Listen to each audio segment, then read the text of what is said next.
How to make spaghetti and meatballs the easy way.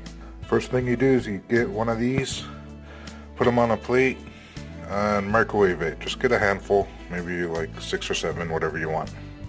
Okay, you're just gonna put them in for about a minute 30. 1 minute 30. Okay, congratulations, the meatballs are done. Step 2 is making the spaghetti. So we're gonna use canned spaghetti and meatballs, and then we're gonna add our own meatballs also to it. Okay, now the spaghetti is in the bowl, and we just gotta microwave it. We're gonna put it in for about 2 minutes. Press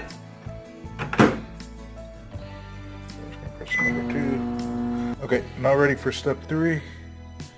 All we gotta do is put the meatballs that we made into the spaghetti, and actually a really important step I missed. We gotta make sure we eat one meatball. Okay. So that's it.